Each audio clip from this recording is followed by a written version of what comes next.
Hello दोस्तों, नमस्कार। आज मैं सुनाने जा रही हूँ संकटा चतुर्थी की कहानी, पौराणिक कहानी। पार्वती जी ने गणेश जी से पूछा कि अगहन कृष्ण संकटा चतुर्थी कहलाती है, उस दिन किस गणेश जी की किस रीति से करना चाहिए। गणेश जी ने उत्तर दिया कि हिमाचल नंदनी अगहन में पूर्व रीति से गजानंद नामक गणेश जी की पूजा करनी चाहिए। पूजा के बाद अर्घ्य देना चाहिए। दिन भर व्रत रखकर ब्राह्मण को भोजन कराएं।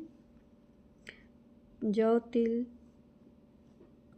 चीनी और शक्कर मिलाकर हवन कराएं। प्राचीन काल में त्रेतायुग नाम के दशरथ राजा रहते थे। प्रतापी राजा थे। वे अखरोट प्रिय थे। एक बार अनजाने में ही उन्होंने एक श्रवण कुमार नामक ब्राह्मण का अखरोट में वध करा दिया था। उस ब्राह्मण को अंधे माँ बाप ने राजा को सौंप दिया, और जिस प्रकार हम लोग पुत्र शोक में मर रहे हैं, उसी तरह भली भांति तुम्हारा भी पुत्र शोक में मरण होगा। इससे राजा बहुत चिंतित हुए और उन्हें पुत्रोष्टि यज्ञ कराया। फल स्वरूप जगदीश्वर ने राम रूप के अवतार लिया।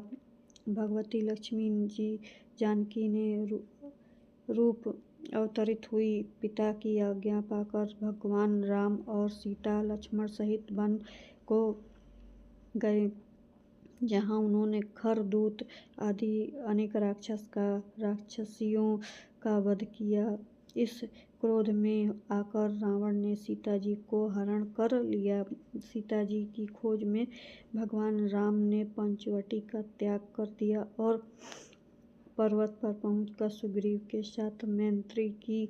पश्चाताप की खोज सीता की खोज में हनुमान जी ने बानर तत्पर हुए। ढूंढते ढूंढते बानर ने गिरिजाराज साप्ती को देखा। इस बानर को देखकर साप्ती ने पूछा कि यह कौन है? इस वन में कैसे आए हो तुम?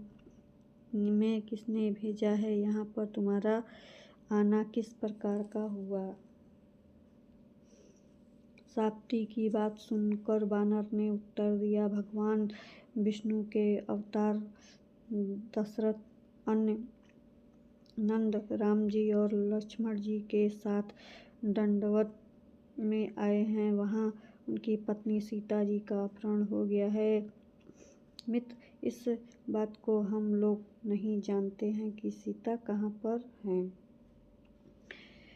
उसने बात सुनकर साप्ती ने कहा कि तुम रामचंद्र के सेवक होने के नाते हम मित्र हों। जानकी ने इस सेवक को नाते हमारे मित्र जानकी के जिसने हरण किया है और उनको जिस स्थान पर हैं वह मुझे मालूम है। सीता जी ने मेरा छोटा भाई जटायु ने अपने प्राण गंवा चुका है। यहाँ से थोड़ी दूर पर समुद्र है और उस पार राक्षस नगरी है। वहाँ अशोक का पेड़ है, उसके नीचे सीता जी बैठी हुई हैं। रावण अपहरण सीता जी अभी भी मुझे दिखाई दे रही थी। मैं वापस सत्य कह रहा हूँ। सभी वानर ने हनुमान जी को अत्यंत पराक्रमशाली हैं, उन्हें वहाँ जाना चाहिए।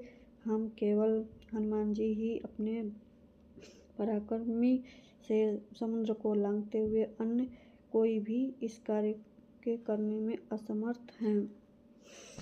दोस्तों, यह वीडियो पसंद आए तो प्लीज़ लाइक शेयर जरूर करिएगा। धन्यवाद।